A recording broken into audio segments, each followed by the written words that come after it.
அருட்பெருஞ்சோதி அருட்பெருஞ்சோதி தனிப்பெரும் கருணை அருட்பெருஞ்சோதி. எல்லா உயிர்களும் இன்புற்று வாழ்க, வள்ளல் மலரடி வாழ்க வாழ்க, கொல்லா விரதம் குவளை எல்லாம் ஓங்குக, நல்லோர் நினைத்த நலம் பெறுக, நன்றி நினைத்த எல்லோரும் வாழ்க இசைந்து. உலக மக்களே, அறிவார்ந்த அன்பர்களே, ஆண்மநேய ஒருமைப்பாடுடைய அன்பர்களே, வல்லப்பம நமக்கு அள்ளிய திருவிற்பாவிலிருந்து அருட்பெருஞ்சோதி ஆண்டவருடைய திருவிளையாடலை பார்த்து கொண்டிருக்கிறோம். அருட்பெருஞ்சோதி ஆண்டவருடைய திருவிளையாடல் இந்த பிரபஞ்சம் தோன்றிய காலத்திலிருந்தே ஏராளமான திருவிளையாடல்கள் நடந்து கொண்டிருந்தன. கலியுகத்தினுடைய கடைசி திருவிளையாடல் 1823ஆம் ஆண்டு தொடங்கி 30/1/1874 இரவு 12 மணி வரையிலும் அருட்பெருஞ்சோதி ஆண்டவருடைய திருவிளையாடல் எப்படியெல்லாம் நடந்தன என்பதை திருவெட்பாவிலிருந்தே நாம் பார்த்து கொண்டிருக்கிறோம். இந்த திருவிளையாடல் நடப்பதற்கான முக்கிய காரணம், இந்த சமயங்களும் மதங்களும் மார்க்கங்களும் உருவாகி அது முடிவடைகின்ற தருவாயில் எல்லாருக்குமே ஆயுள் காலம் உண்டு. எல்லாத்துக்குமே ஆயுள் காலம் உண்டு. கிரேத யுகம், திரேத யுகம், துபார யுகம், கலியுகம், இந்த 4 யுகங்களுக்கும் ஆயுள் காலம் உண்டு. கிரேத யுகத்துக்கு 17,28,000 வருடங்கள், திரேத யுகத்திற்கு 12,96,000 வருடங்கள், துவாபர யுகத்திற்கு 8,64,000 வருடங்கள், கலியுகத்திற்கு 5,000 வருடங்கள். இப்படி எல்லாருக்குமே எல்லா யுகங்களுக்குமே காலங்கள் ஆயுள் காலம் உண்டு. இதெல்லாம் முடிந்தவுடனே ஒரு யுகம் பிறக்கும், ஒளியுகம், அதான் சதுரயுகம் என்று வல்லப்பமானவர்கள் கூறுகிறார்கள். இந்த 4 யுகங்களிலுமே உருவான இந்த சமயங்கள், மார்க்கங்கள், மதங்கள் அவைகளுக்கும் ஆயுள் காலம் உண்டு. இப்போ இதெல்லாம் முடிகின்ற தருவாயில் உலக மக்களுக்கு ஒரு ஆன்மீக பாதை வேண்டும், ஒரு ஆன்மீக மார்க்கம் வேண்டும் என்பதற்காக அந்த மார்க்கம் சமரசமாக இருக்க வேண்டும், உலக மக்கள் எல்லோரும் இன்புற்று வாழ வேண்டும் என்பதற்காக சமரச சுத்த சன்மார்க்கத்தை அருட்பெருஞ்சாண்டவர் நிறுவி அதை தன் மகன் கையில் கொடுத்து செயலாற்றுவதற்காகத்தான் தன்னுடைய செல்வ பிள்ளையை, தன்னுடைய ஒரே மகனை, தன்னுடைய குலத்தினுடைய பிள்ளையை, சுத்த சன்மார்க்கத்தினுடைய பிள்ளையை இந்த ஒரு தாயின் வழியாக இந்த மண்ணுலைக்கு வருவிக்க செய்தார் அருட்பெருஞ்சோதி ஆண்டவர். அந்த நிலையிலிருந்து அதன் பிறகு தன் மகனை வருவிக்க செய்த பிறகு எப்படியெல்லாம் தன் மகனுக்கு அருளை செய்து ஆட்கொண்டார் என்பதை தான் 8 ஆண்டுகளாக பிரித்து, அதாவது 1823ஆம் ஆண்டிலிருந்து 30/1/1874 இரவு 12 மணி வரையிலும் இந்த 51 ஆண்டுகளை 8 பிரித்து தனது மகனுக்கு அருள் செய்து கொண்டிருக்கிறார் அருட்பெருஞ்சோதி ஆண்டவர். இந்த நிலையை தான் திருவெட்பாவிலே நமது பிள்ளை பெருமானவர்கள் கூறியதை ஒவ்வொரு பாடலின் மூலமாகவும் ஒவ்வொரு திருமுறையிலிருந்தும் எப்படியெல்லாம் இந்த உலக மக்களுக்கு தெரிவிக்கிறார் என்பதையும் இந்த பாடலின் மூலமாக நாம் பார்த்து கொண்டிருக்கிறோம். ஒரு தாயின் கருவறையில் இருக்கும்போது தன் மகனுக்கு எப்படியெல்லாம் திருவிளையாடல் செய்தார் என்பதையும், அதாவது ஒரு தாயின் கருவறையிலே பிண்ட வடிவத்திலே இருக்கும்போது கருவறை இருட்டாக என்று நினைக்கும் போது ஒளி காட்டியதையும் வெளிச்சம் காட்டியதையும், தனது மகன் பசி எடுக்கிறது என்று கூறும்போது கருவறையிலே சென்று தன் மகனுக்கு அருள் அமுதம் ஊட்டியதையும், தென்றல் அமுத காற்று வீசியதையும், அதன் பிறகு தில்லையிலே சிதம்பர ரகசியத்தை காட்டியதையும், சிதம்பர ரகசியம் என்பது வெட்ட வெளியை காட்டியது, அதாவது சுத்த சிவஞான வெளியை காட்டியது. அதன் பிறகு ஒரு தாயின் கருவறையிலே 10 மாதம் இருந்து வெளியே இந்த பூலோகத்தை தொடும்போது பிரம்மன், திருமால், ருத்திரன் போன்ற பதத்தலைவர்களும் மாணவர்களும் வந்து வாழ்த்தினார்கள். அப்போ அருட்பெருஞ்சாண்டவர் தன் மகனுக்கு ஆசையை கொடுத்து விட்டு வாழ்த்தை கூறிவிட்டு மறைந்து விடுகிறார். அதன் பிறகு 8 ஆண்டுகள் வரையிலும் தன் மகனை பார்க்க அருட்பெருஞ்சாண்டவர் வரவில்லை. வரவிக்கோற்ற ஆண்டிலிருந்து 8 ஆண்டுகள் வரையிலும் நமது பிள்ளை பெருமானவர்கள் எப்படியெல்லாம் இருந்தார் என்பதை ஒவ்வொரு பாடலின் மூலமாக பார்த்து கொண்டிருக்கிறோம். அதன் பிறகு 9ஆவது ஆண்டிலே ஆட்கொண்ட பிறகு ஆண்டாறு 3 ஆண்டிலே ஆட்கொண்ட அருள்கடலே என்று கூறுவார். 6ஓடு 3ஆவது ஆண்டிலே முன்னே என்னை ஆட்கொண்டாய் கருணை செய்தாய் என்று கூறுவார். ஆக 9ஆவது ஆண்டிலே தன் மகனை ஆட்கொண்டது திருவெட்பாவிலே தெள்ள தெளிவாக நமக்கு தெரிகிறது. ஆட்கொண்ட பிறகு இறைவனால் வருவிக்க உற்றவன் என்ற நிலை மட்டும் அவருக்கு தெரிந்து ஞானம் கிடைக்கிறது. நல்ல கவனிச்சுக்கணும், ஞானம் மட்டும்தான் கிடைக்குது, மற்ற நிலைகள் எல்லாம் மறைப்பு நிலையில் இருக்கிறது. மறைப்பு நிலை என்பது தன் மகனுக்கு மறைப்பு நிலையை ஏற்படுத்தி விட்டால் அருட்பெருஞ்சோதி ஆண்டவர். காரணம், சமயங்களும் மதங்களும் மார்க்கங்களும் சூழ்ந்திருந்த காலகட்டங்களில் தன் மகனையும் சமயங்களிலும் மார்க்கங்களிலும் மதங்களிலும் ஈடுபட செய்து அதன் நெறிகளை பின்பற்ற செய்து அதன் பிறகு இதெல்லாம் உலக மக்களுக்கு தேவையில்லை என்ற நிலையை உலக மக்களுக்கு தெரியப்படுத்த வேண்டும் என்பதற்காகவே அருட்பெருஞ்சாண்டவர் தன் மகனுக்கு மறைப்பு நிலையை ஏற்படுத்தி இருக்கிறார். அதை நாம் திருவருட்பாடல்களிலே பார்த்து கொண்டிருக்கிறோம். அது வெளிப்படையாகவே வல்லப்பெருமான் அவர்கள் தெளிவாக கூறியிருப்பார்கள். நீ என்னைக்கு மறைத்த மறைப்பையெல்லாம் மறைப்பை நீக்கி என்று சொல்லுவார் ஒரு பாடலிலே. அது பின்னால் நம்ம சுத்த சன்மார்க்கத்தை பெற்ற பிறகு பார்க்க போறோம். இப்போ இந்த நிலையில் இருக்கும்போது 9வது ஆண்டிலிருந்து 12 ஆண்டுகளுக்குள் திருவருள் முறையீடு உதயமாகிறது. 1ஆம் திருமுறை பதிகம் 6 திருவருள் முறையீடு. திருவருள் முறையீடு மொத்தம் 232 பாடல்களை கொண்டது. ஒவ்வொரு பாடலிலும் தன்னுடைய மனநிலையையும் மன வருத்தத்தையும் இறைவனால் வருவிக்க உற்றவன் என்ற நிலை தெரிந்தும் கூட அந்த மறைப்பு நிலை அவருக்கு இருந்ததனால் எப்படியெல்லாம் சிவபெருமானை அழைக்கிறார், எத்தனை பெயர்களில் அழைக்கிறார் என்பதையும் ஒவ்வொரு பதிகத்திலிருந்து நாம் பார்த்து கொண்டிருக்கிறோம். இன்று நாம் பார்க்க வேண்டிய பாடல் 99வது பாடல் திருவருள் முறையீடு. பாடலை நல்லா கவனிங்க. இந்த நிகழ்ச்சி நடக்கும்போது நமது பிள்ளை பெருமான் அவர்கள் வருவிக்க உற்று 9வது ஆண்டிலிருந்து 12 ஆண்டுகளுக்குள் இருந்து கொண்டிருக்கிறார்கள். அதாவது 2வது எட்டில் இருந்து கொண்டிருக்கிறார்கள். 2வது எட்டு என்பது 16 ஆண்டுகள். 16 ஆண்டுகளுக்குள் என்ன நடந்தது என்பதை இப்ப நம்ம பார்க்க போறோம். நல்லா கவனிங்க. வளம் வளம் கன்று மா வனத்து ஈன்ற தன் தாயின்றி வாடுகின்ற இளம் கன்று போல்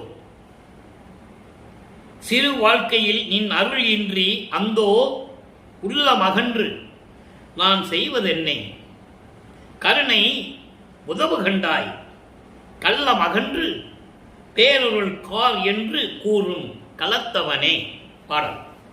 பாடல் கடினமாக இருக்கும் உங்களுக்கு. ஆனால் இறைவன் கொடுத்த விளக்கம் மிகவும் எளிமையான விளக்கம்.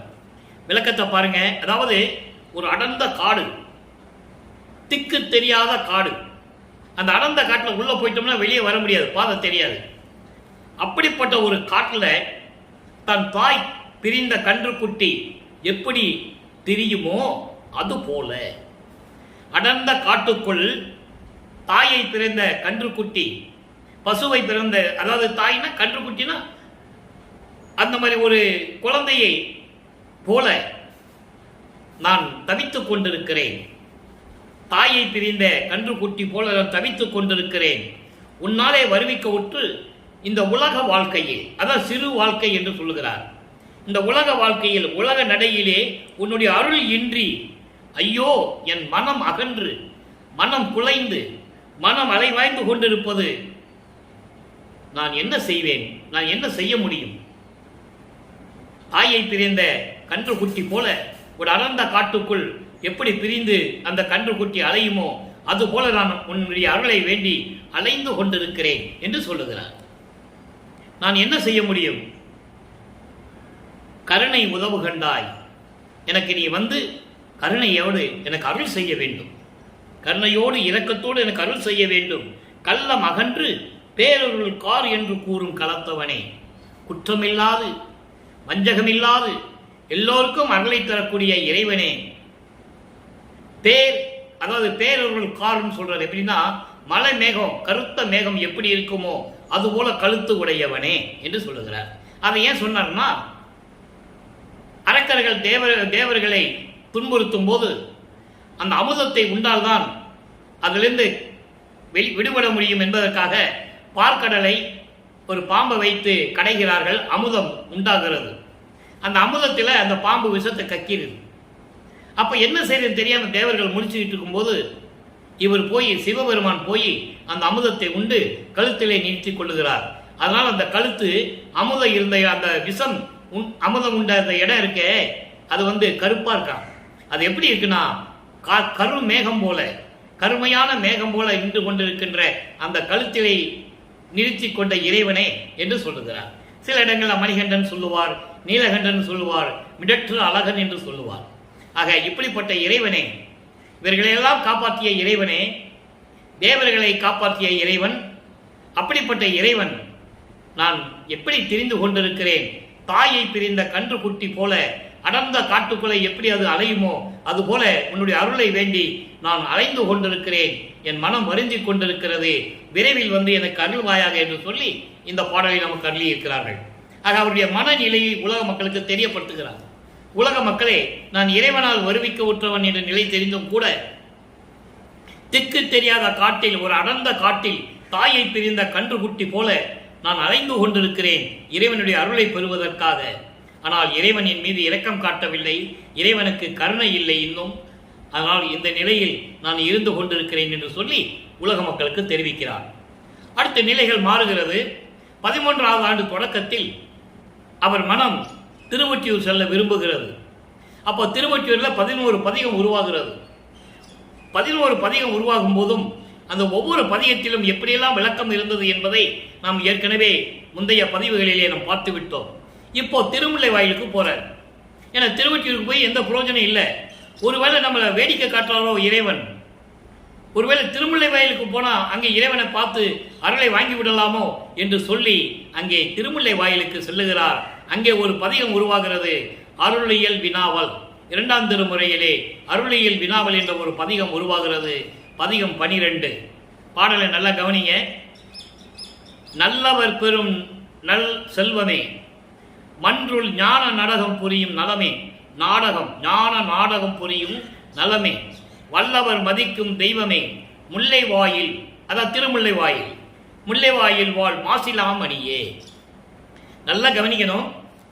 இந்த பிரபஞ்சம் தோன்றிய காலத்திலிருந்தே இந்த சமயங்கள், சைவ சமயங்கள், சைவ சமயம், வைஷ்ணவ சமயம் எல்லாம் கௌவாரம், சௌரம், சாகதம் இப்படி நிறைய உருவாகிவிட்டது. அதே போல மார்க்கங்களும் உருவாகிவிட்டது. கலங்க மார்க்கம், திராவக மார்க்கம், நவநீத மார்க்கம், பஸ்ப மார்க்கம், தச மார்க்கம், சத்புத்திர மார்க்கம், சக மார்க்கம், சமய மார்க்கம். இந்த பின்னால் சொன்ன 4 மார்க்கங்களும் சமயக்குறவர்கள் பின்பற்றி இருந்தது. திருநாவுக்கரசர் இருந்தது தச மார்க்கம், சத்புத்திர மார்க்கம் ஞான சம்பந்தர், சக மார்க்கம் சுந்தரர், சமய மார்க்கம் வாதவூரான் என்ற மாணிக்கவாசகர். இப்படி மார்க்கங்களும் சமயங்களும் மதங்களும் எல்லாம் உருவாகி அப்ப இறைவனை அவரவர்கள் கருத்துக்கு ஏற்றபடி சைவ சமயத்தை சேர்ந்தவர்கள் என்ன சொன்னாங்க?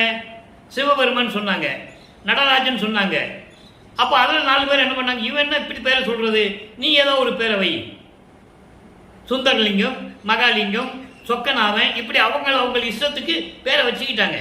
அப்போ திருவொற்றியூரில் இருக்கிற இறைவனுக்கு மாசிலா மணிமணி ஏற்கனவே பேர் வச்சுட்டாங்க.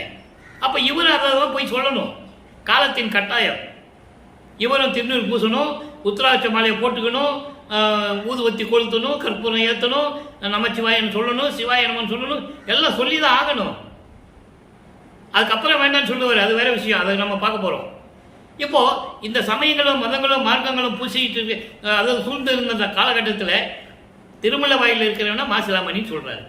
முல்லை வாயில் வாழ் மாசிலாமணியே, நல்லவர்களுக்கு நல்ல தெய்வம், மண் அம்பலத்திலே திருவிளையாடல் செய்து கொண்டு, ஞான நாடகம் என்பது திருவிளையாடல், திருவிளையாடல் செய்து கொண்டிருக்கின்ற இறைவனே, வல்லவர்களுக்கெல்லாம் வல்லவர்கள் மதிக்கும் தெய்வமே. இங்கே வல்லவர்கள் என்பது வானவர்கள், முனிவர்கள், ரிஷிகள், சித்தர்கள் எல்லாருமே அவர்கள் போற்றக்கூடிய தெய்வமே. திருமுல்லை வாயிலில் இருக்கின்ற மாசிலாமணியே, புல்லவன் எனினும் நான் புல்லவன் எனினும். புல்லவன் என்பது புல்லுக்கு நிகரானவன், ரொம்ப கீழ்நிலையில் இருக்கின்றவன் என்று பொருள்.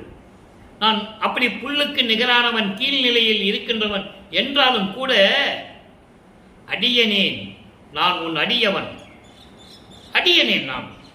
தெளிவா சொல்லுவாரு, புதியன் என்று என்னை போக்குதொரோ நீர் பூர்வித்தினும் நின் புன் கலலுக்கு அடிமை பூண்டவன்.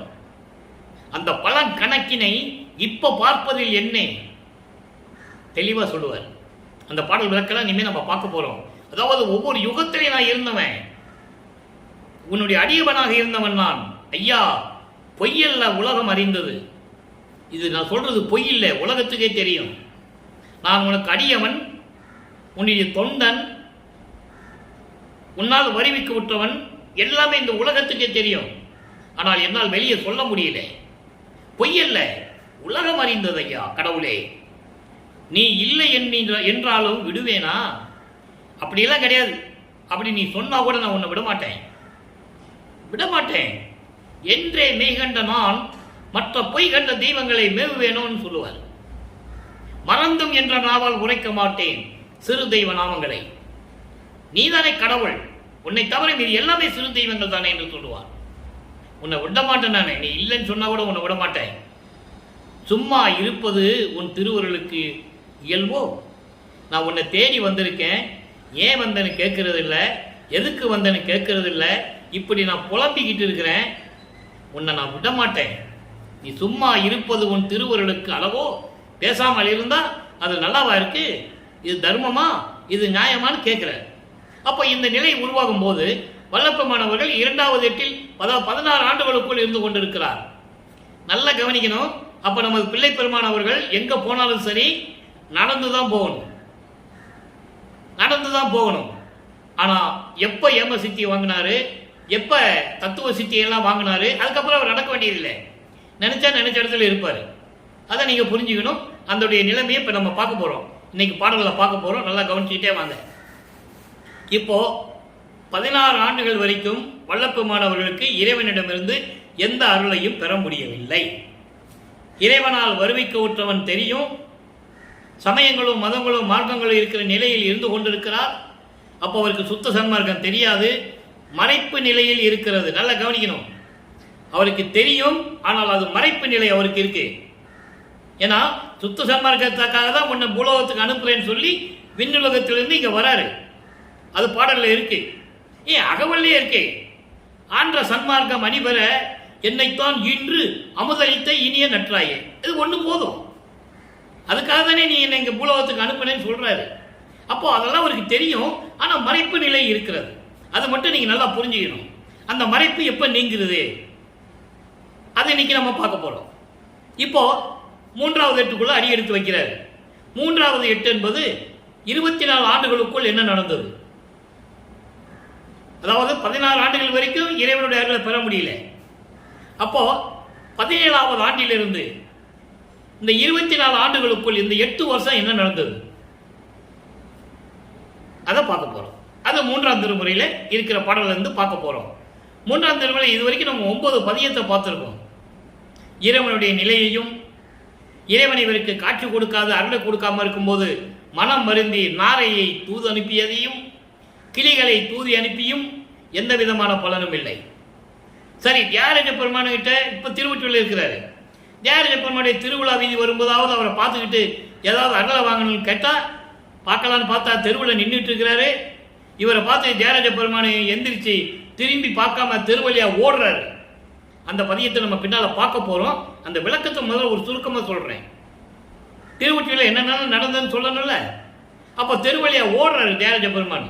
இவரு இறைவா நில்லுன்னு ஒரு பின்னால ஓடுறாரு. அதெல்லாம் ஒன்றும் முடியாது, அதெல்லாம் நீ பெரிய எடுத்த சமாச்சாரம் சொல்லிட்டு அவர் ஓடிக்கிட்டே இருக்கிறாரு தியாகராஜ பெருமான்.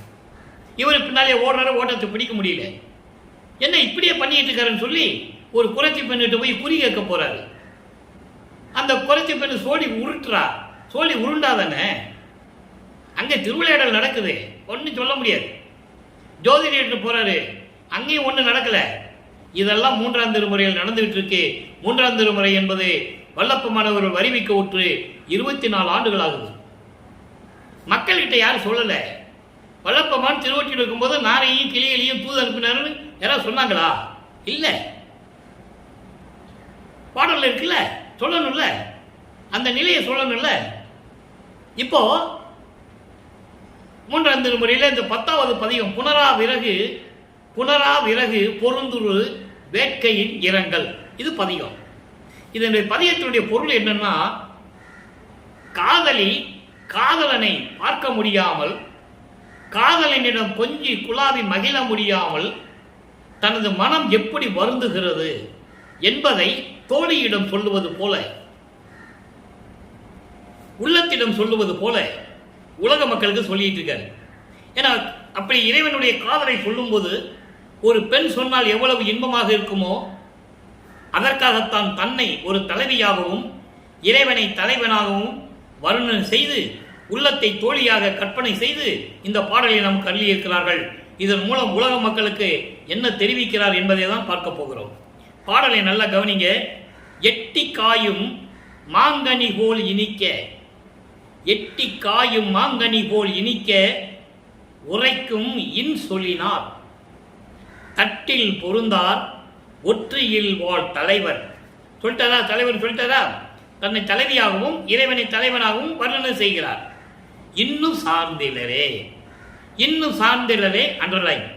அதான் முக்கியமான வரி. எங்க மட்டில் பொழியும் மலர்கனை செல்வழியே பரிசொல் வழி அன்றோ, தெட்டில் பொழியும் விழியாய் தோழியை வர்ணிக்கிறார், உள்ளத்தை வர்ணிக்கிறார்.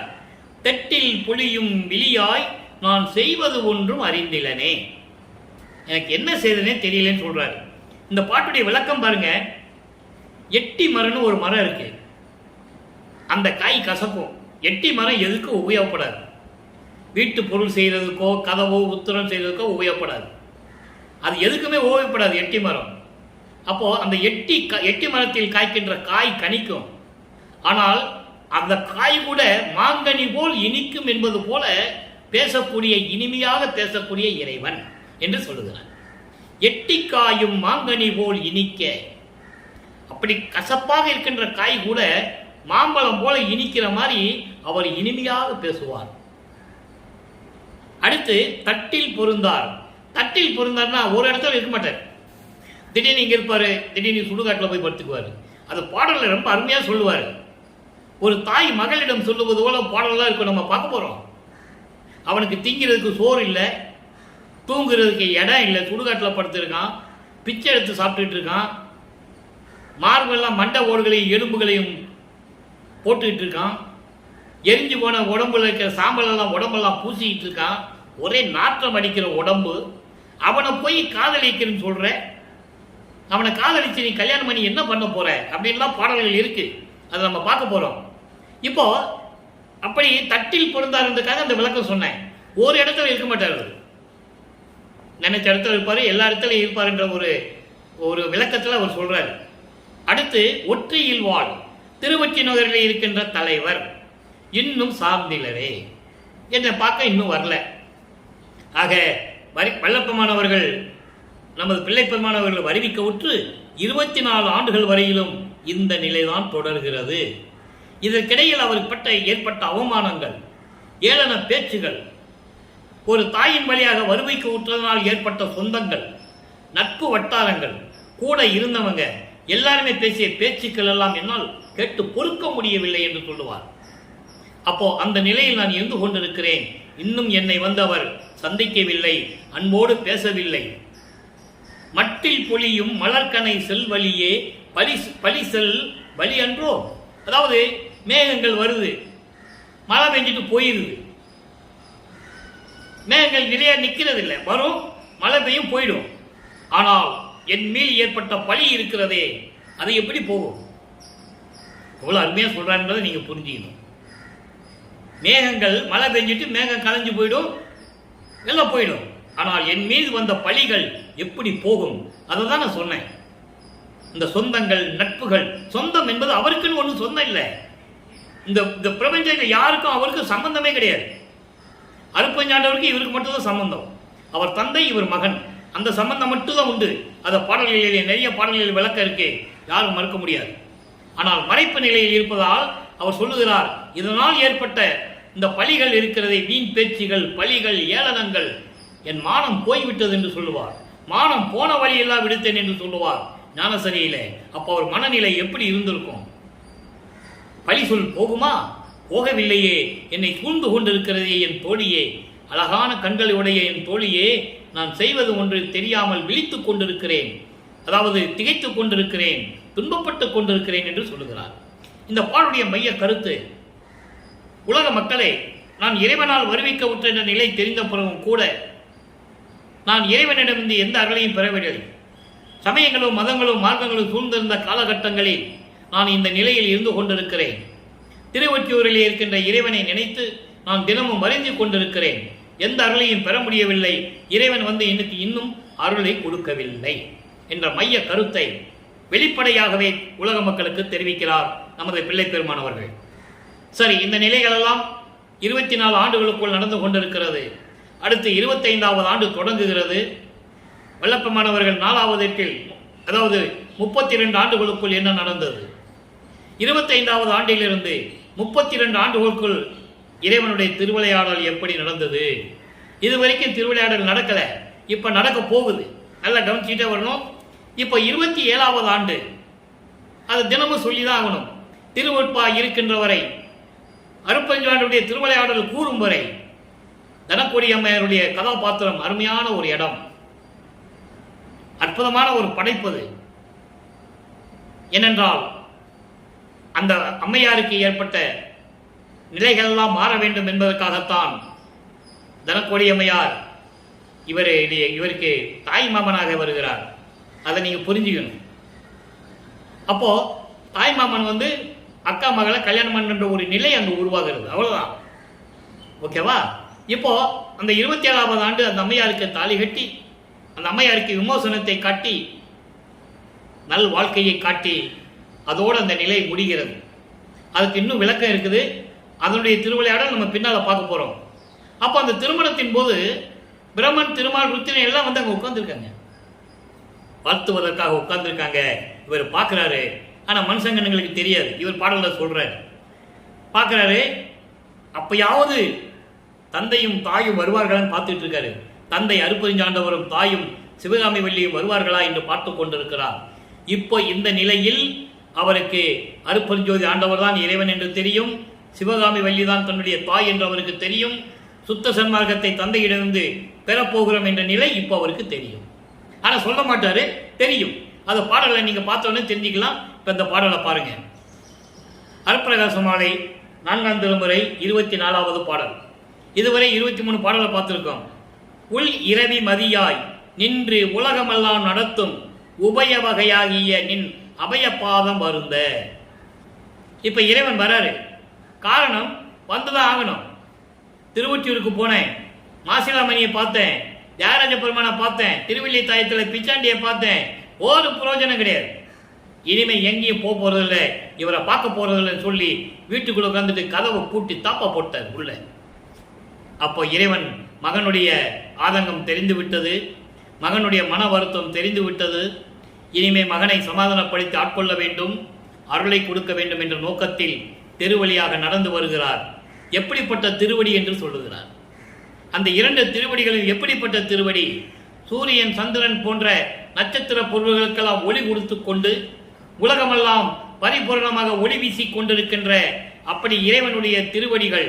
அந்த திருவடிகள் உயிரினங்களுக்கு அடைக்கலம் தரக்கூடிய திருவடிகள், அபயபாதம் என்று சொல்லுவார். அபயபதம். அப்படிப்பட்ட திருவடிகள் வருந்தும்படி நல் இரவிலே நடந்து வந்து, திருவடிகளை காலில் மண்ணில் பதித்து நடந்து வந்து, நான் இருக்கும் இடத்தை அடைந்து நடைக்கதவம் திறப்பித்து. நடைக்கதவு என்பது தெருக்கதவு. இவர் தான் பூட்டிட்டார்ல, அப்ப அவர் தான் திறக்கிறார். உள்ள தாப்பால் விலகும், கதவு திறக்கும். தெருக்கதவை திறப்பித்து நடைக்கடையில் அழைத்து.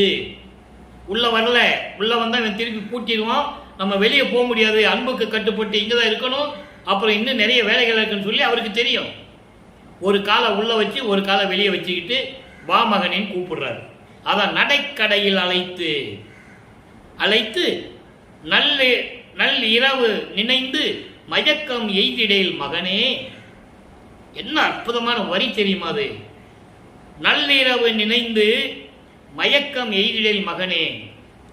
ஐயோ, கொடுமையான இரவில் நடந்து கொண்டிருக்கிறதே, அறியாமை நம்மை சூழ்ந்து கொண்டிருக்கிறதே என்று சொல்லி நீ மயக்கம் அடைய வேண்டாம் மகனே, வா என்று சொல்லி அழைத்து, என்று கைதனில் மகனே என்று அழைத்து என் கைதனில் ஒன்று ஈந்து. ஒன்று அண்டர்லைன். ஒன்று என்பது அருள் கொடை. அது என்னன்றது நம்ம ஒவ்வொரு பாடல பார்த்துட்டு இருக்கோம். என்ன கொடுத்தாருன்னு 4ஆம் திருமுறையில் சொல்லும் போது அருள் கொடை ஒன்று கொடுத்தாரு, உள்ளங்கையில கொடுத்தாரு, வச்சுக்கோன்னு சொன்னாரு, இப்படிதான் சொல்லுவார். ஒன்று கொடுத்து மகிழ்வித்தாய் அள்ளிரவு போல் மிடற்றில். நான் ஏற்கனவே சொல்லியிருக்கேன், மிடற்றுன்னா விஷத்தை உண்டு கழுத்தை நிறுத்தி கொண்ட அந்த நிலை. மிடற்று என்று கருமையாக இருக்கின்ற ஒரு இடம். விஷம் உண்டு, ஆழகால விஷம் உண்டு, அதை கழுத்திலே நிறுத்து கொண்ட இறைவன் என்று சொல்லுகிறார். அது எப்படி இருக்கான்? அல்லிரவு. அல்லிரவன் என்ன? நடு நீசி எப்படி இருக்கு? இருட்டா அந்த மாதிரி இருக்கான் அந்த கழுத்து. அவ்வளவு அழகான கழுத்தான் இறைவனுக்கு, சிவபெருமானுக்கு.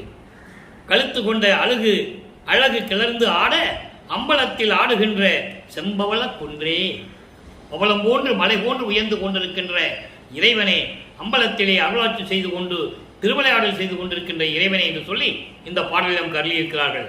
ஆக இறைவன் வருகிறார், திருவழியை காலில் நடந்து வருகிறார், அந்த திருவடியுடைய நிலையை சொல்லுகிறார். அப்படிப்பட்ட திருவடிகள் மண்ணிலே தெருவழியாக நடந்து வந்து தெருக்கதவை திறந்து வாசல் படியில் நின்று வா மகனே என்று என்னை அழைத்து, மயக்கம் அடையாதே மகனே, நான் உன்னை மிகவும் வருத்தமடைய செய்துவிட்டேன், இனிமே நீ கவலைப்படாதே என்று சொல்லி என் கையில் ஒரு அழுப்படையை கொடுத்து என்னை மகிழ்வித்தாய். சரி, இப்போ இதெல்லாம் நடந்துச்சா? மகிழ்வித்தாயின்னு சொல்லிட்டு இவர் போயிட்டார். எங்கே? அருப்பஞ்சாண்டவர் மறைஞ்சிட்டார். இப்போ மறைஞ்ச உடனே இவர் 6ஆம் திருமுறை இப்போ அதாவது 5வது ஆண்டில் இருந்து கொண்டிருக்கிறார். 33வது ஆண்டிலிருந்து 40 ஆண்டுகளுக்குள்ள என்ன நடந்தது? இப்போ 6ஆம் திருமுறையில் என்ன சொல்றாரு? அருள் விளக்க மாலை கொடுத்துட்டு போயிட்டார். நீ பூலோகத்திலே இரு, நான் வந்து மறுபடியும் பார்க்குறேன் அப்படின்னு சொல்லிட்டு போயிட்டார். இப்போ அருள் விளக்க மாலையில என்ன சொல்றார்? சீக்கிரம் வந்து எனக்கு அருளை கொடுன்னு கேட்பாரு. என்னென்ன பெற்றுக்கொண்டார், எப்படிப்பட்ட இறைவன், எப்போ வருவார் சொல்றார். ஒசித்த கொடி அணையேருக்கு அருள் விளக்க மாலை 4வது பாடல். ஒசித்த கொடி அணையேருக்கு கிடைத்த பெரும் பற்றே, உள் மயங்கும் போது மயக்கம் ஒலித்து அருளும் தெளிவே, பசித்த பொழுது எதிர் கிடைத்த பால் சோட்டு திரளே. இந்த வரி முக்கியமான வரி. ஏன்னா பல்லப்பமலை பற்றி பேசும்போது சொல்லுவாங்க, இப்படி சாப்பிட்டாரு, அப்படி சாப்பிட்டாரு, வாழை இலையை போட்டு சாப்பிட்டாரு, விருந்து சாப்பிட்டாரு அப்படின்லாம் சொல்லுவாங்க. அது வந்து உலகியல் விளக்கம். நான் பசித்த போது தான் பசித்ததாகி நல் உணவு அளித்த என் பெருமானை என்று சொல்லுவார். அருளமுதம் சாப்பிட்டவர் அவர். தாயின் கருவறையிலிருந்தே அவர் அருளமுதம் சாப்பிட்டவர். இடையிலே மறைப்பு நிலை இருக்கும்போது நல்லா கவனிச்சுக்கணும்.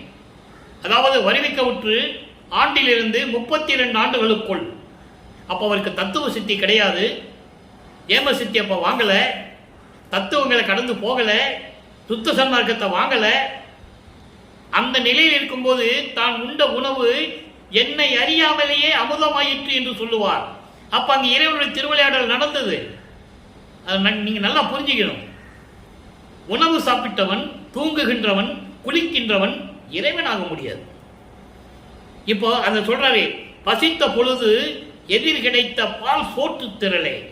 அது பால் சோறுன்னு உவமையாக சொல்றாரு, ஒரு எடுத்துக்காட்டுக்காக சொல்றாரு, உதாரணத்துக்காக சொல்றாரு. பால் சோற்று திரள் என்பது அருள் அமுது. நான் பசித்த போதெல்லாம் எனக்கு அருள் அமுதம் கொடுத்த இறைவனே என்று சொல்றார். அதை நீங்க புரிஞ்சுக்கணும். பயந்த பொழுது எல்லாம் என் பயம் தவிர்த்த துறையே, நசித்தவரை எழுப்பி. நல்லா கவனிக்கணும். நசித்தவரை எழுப்பி என்பது இறந்தவர்களை எழுப்பி. ஏன் இறந்தவர்களை எழுப்பணும்? அவன் தான் பணமாயிட்டானே, செத்து போயிட்டானே, அவனை ஏன் திருப்பி எழுப்பணும்? யோசிக்கணும். அதுக்கு விளக்கம் இருக்கிறது, பெரிய விளக்கம் இருக்கிறது. நான் சுருக்கமாக சொல்ல போறேன். நசித்தவரை எழுப்பி அருள் நல்கிய மாமருந்தே, நாம் புணர நானாகி நன்னிய மெய் சிவமே. நல்லா கவனிக்கணும். சிவத்தை மெய் சிவன் இங்கதான் பூரா சொல்லுவாரு. மெய் சிவன் சொல்லுவாரு, மெஞ்ஞானம் என்று சொல்லுவாரு ஞானத்தை. சுத்த வேதாந்தம், சுத்த சித்தாந்தம், சுத்த கலாந்தம் எல்லாம் இங்கதான் சொல்லுவார். ஏன்னா சுத்த சன்மார்க்கத்தை வாங்கியாச்சு. கசித்த மனது அன்பர் தொலை பொது நடம் செய்யும் அரசை கழித்து எனது சொல்மாலை கடலில் அணிந்தவர்களே, உன் திருவடியில் ஏற்று நான் பாடுகின்ற பாடலை, நான் செய்கின்ற விண்ணப்பங்களை, முறையீடுகளை ஏற்று உன் திருவடியில் ஏற்று எனக்கு அருள வேண்டும் என்று சொல்லுகிறார். பாடலுடைய விளக்கம் பாருங்க. அதாவது ஒசித்த கொடி அணையேருக்கு, ஒரு தாவர கொடி படர முடியாம தவிச்சிட்டு இருக்கு காத்துல. அதுபோல வாழ்க்கையில் சமயங்களையும் மதங்களையும் மார்க்கங்களையும் விட்டுவிட்டு எப்படி சுத்த சன்மார்க்கத்துக்கு வருவது என்று தவித்துக் கொண்டிருக்கின்ற அன்பர்களுக்கு அந்த ஒசித்த கொடி போல. அப்போ படருவதற்கு, அடைக்கலம் போவதற்கு இறைவன் இருக்கின்றான், அருட்பெருஞ்சோதி ஆண்டவர். அதை நீங்க புரிஞ்சுக்கணும். அதான் அந்த பாடலுடைய அந்த வரியுடைய விளக்கம். ஒசித்த கொடி அணையேருக்கு கிடைத்த பெரும் பற்று. அப்படி பற்றிக்கலாம், கெட்டியா பிடிச்சிக்கணும். எப்படி ஒரு தாவர கொடி படர முடியாம ஒரு கொம்பு நட்டுனா டப்புன்னு போய் அதில் போய் படந்துடும். ஏன்னா அதுக்கு பற்று கிடைச்சிருச்சு. அதுபோல பயப்பட வேண்டிய தேவையில்லை. சமயங்களையும் மதங்களையும் மார்க்கங்களையும் விட்டு விட்டு வர வேண்டும். சுத்த சன்மார்க்கத்தை பற்றி கொள்ள வேண்டும். அதுக்கு இறைவன் இருக்கிறான், அருட்பெருஞ்சோதி ஆண்டவர் என்று அந்த வரிக்கு விளக்கம் கூறுகிறார். உள்ளம் மயங்கும் போது மயக்கம் ஒழித்து அருளும் தெளிவே அருட்பெருஞ்சோதியே, பசித்த பொழுது அருளமுதம் கொடுத்த இறைவனே, எனக்கு பயம் வந்த போதெல்லாம் பயம் தீர்த்த இறைவனே. ஏன் சொல்றாரு பயத்தை? நீங்க ஜீவகாருண்ய ஒழுக்கத்துக்கு போனீங்கன்னா அங்க பயம்னு ஒன்று இருக்கும். பயம்னா மரண பயம் கிடையாது, நல்லா புரிஞ்சுக்கணும். பயம்னா சமயங்களையும் மதங்களையும் மார்க்கங்களையும் விட்டு விட்டு வந்து விட்டால் இந்த சிறு தெய்வங்கள் ஏதாவது செஞ்சிடுமோ, அவர்களால் நமக்கு ஏதாவது துன்பம் வருமோ, எதமாவது நேரிடுமோ, இந்த பயம் இருக்கக்கூடாதுன்னு சொல்ற. ஏனென்றால் தலைவன் இருக்கிறான், மயங்காதே. அருட்பெருஞ்சோதி ஆண்டவர் இருக்கிறார், மயங்காதே என்று சொல்லுகிறார். நேரடியாக சுத்த சன்மார்க்கத்துக்கு வாருங்கள் என்று உலக மக்களை அழைக்கிறார். நசித்தவரை எழுப்பி சுத்த சன்மார்க்கத்தை தெரியாமல் இறந்து போனவர்கள் நல்லா கவனிக்கணும். இதுலயே நீங்க அகவல்ல பார்த்தீங்கன்னா நிறைய விளக்கங்கள் இருக்கு. செத்தவர், இறந்தவர், மரணம் அடைந்தவர் சொல்ல 3 பொருள் ஒண்ணுதான். 3மே பிண்டங்கள் தான், பிணங்கள். செத்துட்டா பிணம் தானே, இறந்துட்டா பிணம் தானே, மரணம் அடைஞ்சிட்டா பிணம் தானே. ஏன் 3 விதமா சொன்னாரு? சுத்த சன்மார்க்கத்தை தெரிந்து கொண்டே சுத்த சன்மார்க்கத்தை பின்பற்றாமல் இறந்தவர்கள் செத்தவர்கள், சுத்த சன்மார்க்கத்தை தெரியாமல் இறந்து போனவர்கள் இறந்தவர்கள். நல்லா புரிஞ்சுக்கணும். ஆக அவர்களை எல்லாம் எழுப்பி திருப்பி கொண்டு வந்து சுத்த சன்மார்க்கத்தை கற்றுக் கொடுத்து அவங்களுக்கு இன்பமான ஒரு வாழ்க்கையை பெற்றுத்தர வேண்டும். அதான் நசித்தவரை எழுப்பி அருள் நல்கிய மாமருந்தே, நான் புணர, நான் உன்னோடு கலந்து கொள்ள நானாகவே நீ மாறிவிட்டாய். நான் புணர நானாகி என் நன்னிய மெய் சிவமே அருட்பெருஞ்சோதியே, கசித்த மனத்து அன்பர். கசித்த மனம், இரக்கமுடைய மனம் உள்ளவர்கள் அன்பர்கள் யார்? சுத்த சன்மார்க்கத்தை சேர்ந்தவர்கள். சுத்த சன்மார்க்கத்தை சேர்ந்தவர்கள் தான் கொலையும் புலையும் தவிர்த்திருக்க முடியும், சிறு தெய்வங்களுடைய வழிபாட்டை மறுத்திருக்க முடியும், உருவ வழிபாட்டை நீக்கி இருக்க முடியும், சமயங்களிலும் மதங்களில் கூறப்பட்ட சங்கற்ப விகற்பங்களை ஒழித்து கட்டியிருக்க முடியும். அவன்தான் கசித்த மனம் கொண்ட அன்பர் என்று சொல்லுகிறார். அவர்கள் உள்ளத்தில் இருக்கின்ற இறைவனே அவர்களெல்லாம் வணங்க சத்திய ஞான சபையிலே அருணடனம் செய்து கொண்டு திருவிளையாடல் செய்து கொண்டிருக்கின்ற இறைவனே, நான் பாடுகின்ற பாடல்களையும் விண்ணப்பங்களையும் எல்லாம் ஏற்று உன் திருவடியிலே பணித்து அருள்கின்றேன், நீயும் எனக்கு அருள்வாயாக என்று சொல்லி இந்த பாடலை நமக்கு அருளியிருக்கிறார்கள். சரி, இப்போ இறைவன்கிட்ட அருள் பண்ணியாச்சு, சொல்லியாச்சு. விட்டுட்டு போனவர், அதாவது அருள் கொடையை கொடுத்துட்டு போனவர் வரல, இப்போ வருகிறார். கண்கொள்ளா காட்சி, பதிய 40 கண்கொள்ளா காட்சி. இறைவனுடைய நிலையை எப்படி பார்க்கிறார், எப்படியெல்லாம் அருளை பெற்றுக் கொண்டார். சோற்றானை சோற்றில் ஊறும் சுகத்தானை, துவக்கமில்லா பாலானை, நீரானானை, காற்றானை, வெளியானை, கனலானை, கருணை நெடுங்கடலானை, கலங்கர் காணா தோற்றானை. 5 பூதங்களை சொல்றாரு. பால் என்பது மண்ணுலகம், நிலம், நீர், நெருப்பு, காற்று, ஆகாயம், 5 புலன்களை கொண்ட இறைவன். அதாவது 5 பூதங்களை அடக்கி ஆளுகின்ற இறைவன். நல்லா புரிஞ்சுக்கணும். அதான் சொல்றாரு. அப்படிப்பட்ட இறைவன் எப்படி துலக்கம் இல்லா நிலையாக இருப்பவன், அழிவில்லாதவன் என்று சொல்லுகிறார். துலக்கம் என்பது, துலக்கம் இல்லா என்பது அழிவில்லாதவன், நிலையாக இருக்கின்றவன் என்று சொல்லுகிறார். அப்படிப்பட்ட இறைவன் அருட்பெருஞ்சோதியை சோற்றானை என்பது அடைக்கலம் தருகின்ற இறைவன், உயிரினங்களுக்கு அடைக்கலம் தருகின்ற இறைவன். அப்படி அடைக்கலத்தோடு இருக்கின்ற இறைவன் பேரின்பமாக இருக்கின்ற இறைவன். அதான் சொல்ற சுகத்தினானை, பேரின்பமாக இருக்கின்ற இறைவனை, 5 பூதங்களையும் அடக்கி ஆண்டு கொண்டிருக்கின்ற இறைவனை கலங்கர் காணா தோற்றானை. கலங்கர் காணா என்பது தீய குணங்களை கொண்டவர்கள். அதோடு மட்டுமல்ல, இறைவன் மீது நம்பிக்கை இல்லாமல் இருக்கின்றவர்கள். அருட்பெருஞ்சோதினா நம்பணும், அவன் தான் இறைவன் சொல்லி நம்பணும், இயற்கை உண்மை விளக்க கடவுள் சொல்லி நம்பணும். அப்படி நம்பிக்கை இல்லாதவர்கள் உள்ளத்திலே இருக்காத இறைவன். நல்லா புரிஞ்சுக்கணும். அதான் கலங்கர் என்று சொல்லுகிறார். கலங்கர் என்பது கலக்கம். கலக்கம் என்பது பலவிதமாக சொல்லலாம். தீயவர்கள், கள்ள நெஞ்சம் உடையவர்கள்.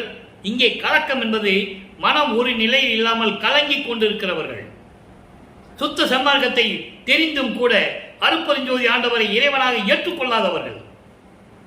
அருட்பெருஞ்சாமி இங்கே அருட்பெருஞ்சோதி சொல்லிட்டு அங்கே போய் வேற பேரை சொல்லிட்டு வேற கோயில்களுக்கு போவாங்க. அப்படிப்பட்ட உள்ளத்தில் சுத்த சன்மார்க்க தலைவன் இறைவன் அருட்பெருஞ்சோதி ஆண்டவர் இருக்க மாட்டார் என்பதை இந்த ஒரு வரியில சொல்றார். நான் காண தோற்றினானை, நான் பார்ப்பதற்கு என் முன் எழுந்து அருளியவனை, என்னவென்றே சொல்ல தெரியவில்லை, சொல்லிய புன் சொல்லை எல்லாம் ஏற்றானை. நான் சமயங்களிலும் மதங்களிலும் மார்க்கங்களில் இருக்கும்போது எனக்கு ஏற்பட்ட குற்றங்களை எல்லாம் நீக்கிய இறைவனை. எனக்கு அங்கு சொன்னார்ல, நமச்சிவாயன் சொன்னாரு, சிவாய நமன் சொன்னாரு, எல்லாம் சொன்னவர் தானே. அதையெல்லாம் ஏற்றுக்கொண்டு என்னை மன்னித்த இறைவனை, என் உள்ளத்தில் எய்தினானை, என் உள்ளத்தில் அடைந்தவனை எம்மானை கண்டு கழித்திருக்கின்றேனே. இப்போ சொல்லிட்டாரு, இறைவனை பார்த்தாச்சு, இறைவனுடைய கண்கொள்ளா காட்சியை சொல்லிட்டாரு. அப்போ அவருடைய திருவடி நிலையை சொல்லணும்ல, திருவடிய நிலையை சொல்லணும்ல. நான் பாடுற பாட்டெல்லாம் உன் திருவடியிலே சமர்ப்பிக்கிறேன் என்று சொல்லுகிறார். எப்படிப்பட்ட திருவடி? திருவடி நிலை பதிகம் 44 4வது பாடல். இகத்து உழல் பகுதி தேவர் இந்திரன் மால் பிரமன் ஈசானானே முதலாம் மகத்து உழல் சமய வானவர் மன்றில் மலரடி பாதுகை புறத்தும் புகத்தரம் பொருந்தா வளத்துரு சிறிய புழுக்கள் என்று அறிந்தனன். அது மேல் சகத்தொடர்பு இகந்தார் உள்ளத்தமர்ந்த ஒளியில் தெரிந்தனன் திருவடி நிலையே. இது பாடல். இந்த பாடலின் சுருக்கம் பாருங்க, பாடல் உங்களுக்கு புரியாது. இங்க பாருங்க, இறைவன் கொடுத்த விளக்கம் பாருங்க. விண்ணுலகத்திலும் சரி மண்ணுலகத்திலும் சரி, விண்ணுலகத்திலே இருக்கின்ற இந்திரன் முதல் இந்திரன், பிரம்மன், திருமால், ருத்திரன், மகேஸ்வரன், சதாசிவம் போன்றவர்கள், வானவர்கள், சமய தலைவர்கள், மத தலைவர்கள், யாராக இருந்தாலும் சரி, அவர்கள் எல்லாம் எங்கே இருக்கிறாங்களா? இறைவனுடைய திருவடியுடைய வெளிப்புறத்தில் இருக்கின்ற மலத்தில் இருக்கின்ற புழுக்கள் மாதிரி இருக்கிறாங்களாம். இவ்வளவு கீழ்நிலையால் இருக்கின்றார்கள். என்னுடைய இறைவனுடைய திருவடி அவ்வளவு பெயர் பெற்றது என்று, புகழ் பெற்றது என்று சொல்லுகிறார். இறைவனுடைய திருவடியை சொல்றார். இவங்கெல்லாம் திருவடியின் வெளியில் இருக்கின்ற மலத்தில் ஊறுகின்ற, மலத்தில் நெளிந்து கொண்டிருக்கின்ற புழுக்கள் மாதிரி இருக்கிறார்கள். இதை ஏன் சொன்னார்ன்னு நீங்க புரிஞ்சுக்கணும். அவர்களை இழிவுபடுத்துவதற்காகவோ அதுக்காக அல்ல, அவருடைய நிலையை சொல்லுகிறார். மலத்தில் நெளிஞ்சி இருக்கிற புழு எப்படி இருக்கும்? அருவருப்பா இருக்கும். அதனுடைய நிலை எப்படி இருக்கும்? அதுபோல அருளற்று செயலந்து இறைவனுடைய திருவடியில் கூட இருக்க முடியாத ஒரு நிலையில் இருக்கிறார்கள் அத்தனை பேருமே. அப்படிப்பட்ட திருவடியை நான் தெரிந்து கொண்டேன். அதன் மேல் கண்டனன் திருவடி நிலையை. அப்படிப்பட்ட நிலையிலிருந்து நான் தெரிந்து கொண்டனன். அப்படி அந்த இறைவனுடைய யார் உள்ளத்தில் இருக்கிறான்னு சொல்றாரு, சக தொடர்பு இகந்தார். சகத்து தொடர்பு இகந்தார். உலக பற்றுகளை நீக்கியவர்கள், சமயங்களையும் மதங்களையும் மார்க்கங்களையும் நீக்கியவர்கள், பந்த பாசங்களை நீக்கியவர்கள், மண்ணாசை பெண்ணாசை பொன்னாசை போன்ற நீக்கியவர்களுடைய உள்ளத்தில் விளங்கிக் கொண்டிருக்கிறது எனது இறைவனுடைய திருவடிகளுடைய ஒளி நிலை. அதை நான் தெரிந்து கொண்டேன். அதன் மேல் தெரிந்தனன் திருவடி நிலையே. ஆக இறைவனுடைய திருவடி நிலையை சொல்லிட்டார். இப்போ யார் யார் இறைவனுடைய திருவடி நிலையில் இருக்கிறாங்கன்னு சொல்லிட்டாரு. நீங்க நல்லா புரிஞ்சுக்கணும். அப்ப யாருமே இந்த பிரம்மன், திருமால், இந்திரன் இவங்கெல்லாம் அந்த நிலையில் இருந்து கொண்டிருக்கிறார்கள் என்று சொல்லுகிறார். சரி, சொல்லியாச்சு. இப்ப அருட்ஜோதி நிலை, இறைவனுடைய நிலை. எப்படிப்பட்ட இறைவன்? திருவடியை சொல்லியாச்சு, கண்கொள்ளா காட்சியை சொல்லியாச்சு, அருள் விளக்க மாலையில் என்ன சொன்னான்னு சொல்லியாச்சு, என்ன அருள் கொடையை கொடுத்தாருன்னு சொல்லியாச்சு. இப்ப பாருங்க, அருட்ஜோதி நிலை பதிகம் 46.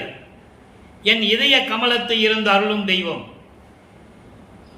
என் இதயத்திலே இருக்கின்ற தெய்வம், என் 2 கண்மணிக்குள் இருக்கின்ற தெய்வம், பொன்னடி நின் சென்னியிலே பொருத்த வைத்த தெய்வம், பொன்னடி என் சென்னியிலே பொருந்த வைத்த தெய்வம், இறைவனுடைய திருவடியை என் தலை மீது வைத்து வரம் கொடுத்த தெய்வம், பொய்யாத தெய்வம். நல்லா கவனிக்கணும், பொய்யாத தெய்வம். பொய்யாத தெய்வம் என்ன? உண்மையான தெய்வம். உண்மையான தெய்வம் என்ன? இயற்கை உண்மை விளக்க கடவுள் அருட்பெருஞ்சோதி ஆண்டவர். ஒரே கடவுள் தான் இந்த பிரபஞ்சத்துக்கு, வேறு யாரும் கிடையாது. இந்த உண்மையை பிரபஞ்சம் தோன்றிய காலத்திலிருந்து யாரும் சொல்லாதினால் அதை கூறுவதற்காகத்தான் அருட்பெருஞ்சோதி ஆண்டவர் என்ற ஒரு இறைவன் இருந்தார் யாரும் சொல்லவில்லை. மண்ணை மூடி மறைத்து விட்டார்கள். வல்லவன் ஒருவன் அந்த பூட்டுக்குள்ள வச்சு பெட்டியை வச்சு பூட்டிட்டான். அதை நான் திறந்து சொல்றேன்னு சொல்றாரு. அந்த பூட்டை திறக்கணும்னா என்ன பண்ணணும்? சுத்த சன்மார்க்கத்தில் இருக்கணும். சுத்த சன்மார்க்கத்தில் இருந்தாலும் அந்த பூட்டு திறக்கும். இல்லைன்னா கள்ள சாவி ஆயிடும், சேராது. பூட்டில் இந்த சாவி சேராது. அதை தான் சொல்றாரு, மண் மூடி மறைத்து விட்டார்கள் என்று சொல்லுகிறார். அதை நான் திறந்து உலக மக்களுக்கு சொல்லுகிறேன். ஒரே கடவுள் தான் அருட்பெருஞ்சோதி ஆண்டவர். ஆதியும் மந்தமில்லா தோன்றிய இறைவன், சுயமாக தோன்றிய இறைவன். சாதியும் மதமும் சமயமும் காணா ஆதி அநாதையாம் அருட்பெருஞ்சோதி. சாதி மதமும் சமயமும் பொய்யென ஆதியில் உணர்த்திய அருட்பெருஞ்சோதி. யாருக்கு? இவருக்கு உணர்த்திய அருட்பெருஞ்சோதி. ஆனா வேற யாருக்கு தெரியாது. அதை சொல்றதுக்கு தான் இவர் சுத்த சன்மார்க்கத்தை சொல்லுவதற்காகத்தான், உலக மக்களிடம் கூறுவதற்காகத்தான் வருவிக்க விட்டார் என்பதை இங்கே நிறுவனமாக கூறுகிறார். பொய்யாத தெய்வம், இடர் செய்யாத தெய்வம், துன்பங்களை கொடுக்காத தெய்வம், அந்நியம் அல்லாத தெய்வம். இறைவன் அந்நியம் கிடையாது. நீங்க ஞானசரியில பாருங்க, இறைவனை எப்படி கூப்பிட சொல்லுவாரு? அருளமுதே, நன்னிதியே, ஞான நடத்தரசே, என் உரிமை நாயகனே, நீ தானே என்னை படைச்சென்ற உரிமை இருக்கணும்.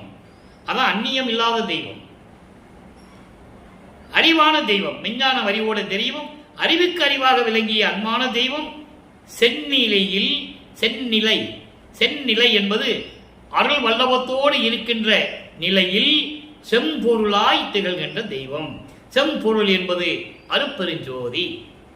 அருட்பெருஞ்சோதி வடிவில் அருள் வல்லவத்தோடு விளங்கிக் கொண்டிருக்கின்ற தெய்வம், சிற்றவையில் விளங்குகின்ற தெய்வம். அதே தெய்வம்.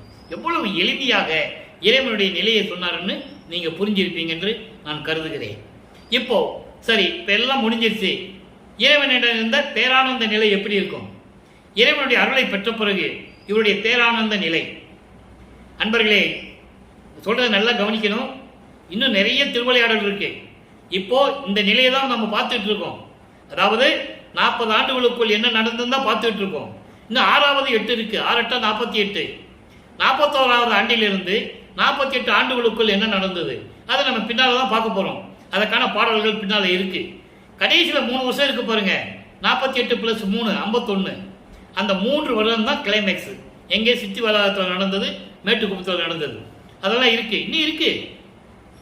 தர்மசாலையை எப்படி இறைவன் கட்டளையிட்டு இவர் தர்மசாலையை அமைத்தார், இறைவனுடைய கட்டளைப்படி எப்படி ஞான சபையை அமைத்தார், எப்படி 1869ஆம் ஆண்டிலே மஞ்சக்குப்ப கோர்ட்டிலே எப்படி கேஸ் நடந்தது, எப்படி இறைவன் அங்கே காட்சி கொடுத்தார், எப்படி சாட்சி சொன்னாரு, நிறைய விஷயங்கள் இருக்கு. அது நம்ம ஒரே நாள்ல எல்லாம் சொல்லிட முடியாது. இப்போ பேரானந்த நிலை 47வது பதியம் பேரானந்த நிலை. சீர்வளர் திருச்சிற்றம்பலத்து ஓங்கும் தெய்வமே, என் பெரும் சிறப்பே, நீர்வளர் நெருப்பே, நெருப்பினுள் ஒளியே, நிறை ஒளி வழங்கும் ஓர் வெளியே, ஏர்தரு கலாந்தம் ஆதி 6 அந்தத்து இருந்து அரசு அளிக்கின்ற பதியே, பார்வரும் உள்ளத்தே இனித்திட எனக்கே பழுத்த பேரானந்த பழமே. இது பாடல். இந்த பாடல் என்ன சொல்றேன்னா, தன்னுடைய நிலையை இறைவனிடம் அருளை பெற்ற பிறகு எப்படி இருந்ததுன்னு சொல்றார். அதாவது முதல்ல இறைவனுடைய நிலையை சொல்றாரு. அருளோடு விளங்கி கொண்டிருக்கின்ற திருச்சிற்றம்பலத்திலே இருக்கின்ற அருள் செல்வம் கொண்ட இறைவன் என் பெரும் சிறப்பு, என் பெரும் சிறப்பே, நான் பெற்ற பாக்கியமான இறைவன். நீர் வளர் நெருப்பே, நெருப்பிற்குள் நீர் இருக்குது, நல்லா புரிஞ்சுக்கொண்டீங்க. அப்படி நீரும் நெருப்புமாக விளங்கி கொண்டிருக்கின்ற இறைவன் நெருப்பினுள் ஒளியே, அந்த நெருப்புக்குள் இருக்கின்ற ஒளியே, நிறை ஒளி வழங்கும் ஓர் வெளியே. நிறை ஒளி என்பது பரிபூரணமாக பிரபஞ்சம் முழுவதும் ஒளி வீசி கொண்டிருக்கின்ற ஓர் வெளியே. வெளி என்பது சுத்த சிவஞான வெளி. அதான் கடவுள் நிறைந்து அம்மயமாகக்கூடிய நிலை. சரியை, கிரியை, யோகம் என்ற 12 நிலைகளை கடந்து, அது சமயங்களை சேர்ந்தது. அந்த நிலைகளை கடந்து இருக்கின்ற ஒரு நிலை ஞானசரியிலிருந்து தொடர்ந்தது. ஞானசரியை, ஞானக்கிரியை, ஞானத்தை யோகம், ஞானத்தை ஞானம். அப்படிப்பட்ட இருக்கின்ற வெளியில் இருக்கின்ற இறைவனே, கலாந்தம் முதல் 6 அந்தங்களையும் தன் அரசாட்சிக்குள் அடங்கி, கலாந்தம், போதாந்தம், யோகாந்தம், வேதாந்தம், நாதாந்தம், சித்தாந்தம், இப்படி 6 அந்தங்களையும் கையில் அடக்கி கொண்டு அரசு செய்கின்ற, அருளாட்சி செய்கின்ற இறைவனே, அருட்பெருஞ்சோதியே, பார்வுறும் உள்ளத்தே. பார்வுறும் உள்ளத்தை என்பது உன்னாலே இந்த மண்ணுலைக்கு வருவிக்குற்ற பிறகு, ஒரு தாயின் வழியாக உன்னாலே இந்த மண்ணுலைக்கு வருவித்த பிறகு நான் எவ்வளவு துன்பங்களை அடைந்தேனோ அதெல்லாம் மகிழும்படி, அதே உள்ளத்தில் இனித்திட, அதே உள்ளத்தில் பேரின்பமாக இருக்கும்படி எனக்கே பழுத்த, எனக்கே கிடைத்த பேரானந்த பலமே, சச்சிதானந்த சிவமே என்று சொல்லுகிறார். சச்சிதானந்த சிவமே என்பது அருட்பெருஞ்சோதியே. அதான் சுத்த சிவானந்த அனுபவம், சிவானுபவம் என்று சொல்லுவார். சுத்த சிவானுபவம், அதான் பேரானந்த பலமே என்று சொல்லுகிறார். அப்படிப்பட்ட இறைவனே, எனக்கு கிடைத்த இறைவன் பேரானந்தமாக இருக்கின்ற இறைவன் என்று சொல்லுகிறார். சரி, இப்போ பேரானந்த நிலை முடிஞ்சிருச்சு. இப்ப இவருக்கு எப்படி ஆட்கொண்டார் இறைவன்? ஆண்டு அருளிய அருமையை வியத்தல். 48வது பதிகம், ஆண்டு அருளிய அருமையை வியத்தல், 4வது பாடல். நல்ல கவனிங்க. அச்சம் நீக்கிய என் ஆரியன் என்கோ. ஆரியன் என்பது இங்கே அருட்பெருஞ்சோதி இறைவன். ஆரியன் என்பது இறைவன். அருட்பெருஞ்சோதி என்று உன்னை நான் சொல்லுவதா? என் அச்சம் நீக்கிய, அச்சம் நீக்கியன் ஏன் சொல்றார்? அதாவது 5 தொழில்களை தனித்தனியாக செய்து கொண்டிருந்தார்கள். பிரம்மனும் திருமாலும் ருத்திரனும் மகேஸ்வரனும் சதாசிவமும் தனித்தனியாக செய்து கொண்டிருந்தார்கள். அதே போல சிறு சிறு தொழில்களில் செய்து கொண்டிருந்த தேவர்களும் இருந்தார்கள். எல்லாவற்றையும் ஒட்டு மொத்தமாக நீதான் செய்ய வேண்டும் என்று, இந்த பிரபஞ்சத்தை நீதான் இயக்க வேண்டும் என்று சொல்லி என் கையில் கொடுத்ததனால் எனக்கு ஏற்பட்ட அச்சம் இருக்கிறதே. தெளிவா சொல்லுவார் அதை பாடல்ல. பிச்சன் கவரி நிலத்தி அசைத்திட அடைக்கலம் புகுதல் என்ற ஒரு பதியத்திலே சொல்லுவார். அந்த பாட்டில் சொல்லுவார் பாருங்க. பிச்சன் கவரி நிலத்தி அசைத்திட, மால் யானை பிடரின் மேல், பெரிய யானை பிடரின் மேலாம் பவனி வராங்களாம். தேவர்களும் வானவர்களும் எல்லாருமே, பிரம்மன் திருமால் ருத்திரன் எல்லாருமே நித்தமும் பவனி வருது என்னை தொழுது ஏத்த. அப்ப எல்லாருமே வந்து வளர்ப்பமனை வணங்குகிறார்கள். அப்போ ஒரு அச்சம் இருக்கதான் செய்யும். அந்த அச்சத்தை நீக்கிய இறைவன் அதிலே சொல்லுவாரு, என் அச்சத்தை தவிர்த்து என்னை ஆண்ட அடைக்கலம் கொடுத்தாயே என்று சொல்லுவார். அந்த பாட்டிலே சொல்லுவார். ஆக இப்படியெல்லாம் எனக்கு ஏற்பட்ட அந்த பயத்தை, அந்த அச்சத்தை நீக்கி எனக்கு அருளை கொடுத்த இறைவன் என்றை உன்னை நான் சொல்லுவதா? என்கோ என்றால் சொல்லுவதா? அம்பலத்து எம்பெருமான் என்கோ, திருச்சிற்றம்பலத்தில் இருக்கின்ற அரசன் என்று உன்னை நான் சொல்லுவதா? நிச்சலும் எனக்கே கிடைத்த வாழ்வு என்கோ. நிச்சலும் என்பது தினமும் என்று சொல்லலாம், எக்காலத்தும் என்று சொல்ல வேண்டும். நிச்சல் என்பது தினம், நிச்சலம் என்றால் தினமும். ஆனால் இங்கே எக்காலத்தும் என்று சொல்ல வேண்டும். எக்காலத்தும் எனக்கே கிடைத்த பெரிய வாழ்வு என்று உன்னை சொல்லுவதா? நீடும் என் நேயனே என்கோ, என் வாழ்க்கையில் கிடைத்த நண்பன் என்று உன்னை நான் சொல்லுவதா? நண்பன் என்று சொல்லுவதா? பிச்சனேர் கழித்த பிச்சனை என்கோ, உன் மீது பைத்தியமாக இருந்து கொண்டிருக்கிறேனே, பித்து பிடித்த நிலையில் உன் மீது மா காதல் கொண்டு இருக்கின்றேனே, உன்னை நான் பித்தன் என்று சொல்லுவதா? இந்த பித்தனுக்கு அருளை கொடுத்த பித்தன் என்று உன்னை நான் சொல்லுவதா? அதோடு மட்டுமல்ல, பெரியல் பெரியனே என்கோ, பெரியவர்களுக்கெல்லாம் பெரியவன் என்று உன்னை நான் சொல்லுவதா? எல்லோருக்கும் மூத்தவனே என்று சொல்லுவார், முதல்வனே என்று சொல்லுவார். எல்லாருக்கும் தெய்வமாக இருக்க கொண்டிருக்கின்ற இறைவனை என்று உன்னை நான் சொல்லுவதா? இச்சகத்து அழியா பெருநலம் அளித்து இங்கு என்னை ஆண்டு அருளிய நினையே. கடைசி வரி பாருங்க, எவ்வளவு அற்புதமான வரின்னு நீங்க தெரிஞ்சுக்கணும். அவர் ஏற்கனவே அவர் மரணமில்லா பெருவாழ்வில் இருக்கின்றவர், ஏற்கனவே ஒவ்வொரு யுகத்திலையும் இருந்தவர். ஊழிதோறும் ஊழி உளப்பராது ஓங்கி வாலி என்று எனக்கு வைத்த நன்னிதியே. ஊழிதோறும் ஊழி உயிர் அழைத்து ஓங்கினன் என்று ஒரு பாடலிலே சொல்லுவார். ஊழிதோறும் ஊழி உளவினும் அழியா உடம்பை அளித்தனன் என்று சொல்லுவார். ஆக ஒவ்வொரு யுகத்தில் இருந்து தெரிஞ்சு போச்சு. நல்லா நீங்க புரிஞ்சுக்கணும். வளர்ப்பவன் சும்மா பொதுப்படையெல்லாம் இனிமே பேசக்கூடாது. அவர் இறைவன், அவர் இறைவனாகவே வருவிக்கப்பட்டவன், அருட்பெருஞ்சோதியுடைய மகன் அவர். எல்லா புராணத்திலையும் எல்லா இதிகாசங்களையும் எல்லாம் கதை சொன்னாங்க, திருவள்ளுவர் சொன்னாங்க. உதாரணத்துக்கு சொல்லணும்னா சிவபெருமானை சிவபெருமான் நெற்றிக்கண்ணிலிருந்து முருகனை படைத்தார். வல்லப்பமணி சொல்றாரு. இதெல்லாம் சொன்னீங்கல்ல, அவங்களும் தத்துவத்தின் அடிப்படையில் உருவாக்கப்பட்டவர்கள். நல்லா புரிஞ்சுக்கணும் நீங்க. ஆனால் அருட்பெருஞ்சாண்டவர் தன் மகனை செல்வ பிள்ளையாக வளர்த்தவர். அருட்பெருஞ்சாண்டவர் தன் மகனை தானாக உருவாக்கியவர். வல்லப்பமானவர்கள் பிரமனால் உருவாக்கப்பட்டவர் அல்ல, படைக்கப்பட்டவர் அல்ல, திருமாலால் காக்கப்பட்டவர் அல்ல. நீங்க நல்லா புரிஞ்சுக்கணும். அதனால எல்லாரும் இவரை வணங்குறாங்க. லட்சுமி சரஸ்வதி முதல் பிரமன் திருமால் முதல் எல்லாம் இவர் வணங்குறாங்க. பாட்டில் இருக்கு, யாரும் மறுக்க முடியாது. ஆக அப்படிப்பட்ட நிலையில் இருக்கின்ற இறைவன்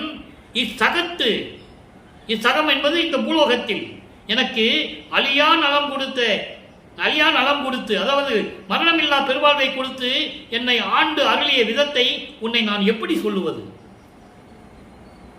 ஏன் இதை சொன்னார்னா, பூலோகத்தில் ஒரு தாய் வழியாக வந்துட்டாரு, வருவிக்க விட்டார். அப்போ இங்கதான் இதை சொல்லணும். அதனாலதான் அது சொல்றாரு, இந்த பூலோகத்தில் உன்னால் வருவிக்க உற்று நீயே எனக்கு மரணமில்லா பெருவாழ்வை கொடுத்த உன்னை, ஆண்டு அருளிய உன்னை நான் எப்படி சொல்லுவது சொல்லி இந்த பாடலை நமக்கு அருளியிருக்கிறார்கள். அன்பர்களே, இதன் மூலம் இன்று நாம் அருட்பெருஞ்சாண்டவருடைய திருவிளையாடலை பார்த்திருக்கிறோம். நாளையும் தொடரும். இது தொடர்ந்து கொண்டே இருக்கும். 51 ஆண்டு திருவிளையாடல்களே ஒரு நாளில் சொல்ல முடியாது. பகுதியா ஒவ்வொரு பாடலின் மூலமாக தான் வல்லற்பெருமானுடைய இறைநிலையையும் அருட்பெருஞ்சாண்டவருடைய அருளையும் திருவிளையாடலையும் நாம் சொல்ல முடியும் என்பதை கூறி, அப்படிப்பட்ட இறைவனை வணங்கி இறைவனுடைய அருளையும் செல்வங்களை எல்லாம் பெற்றுக்கொண்டு இந்த வையகத்திலே நீங்கள் வாழ்வாங்க வாழ வேண்டும், நோயற்ற வாழ்வில் வாழ வேண்டும் என்று கூறி இந்த வள்ளலார் ஊழியன் விடைபெறுகிறேன். மீண்டும் நாளை சந்திப்போம். நன்றி, வணக்கம். அருட்பெருஞ்சோதி அருட்பெருஞ்சோதி தனிப்பெருங்கருணை அருட்பெருஞ்சோதி ஆண்டவருடைய திருவிளையாடல் நாளையும் தொடரும்.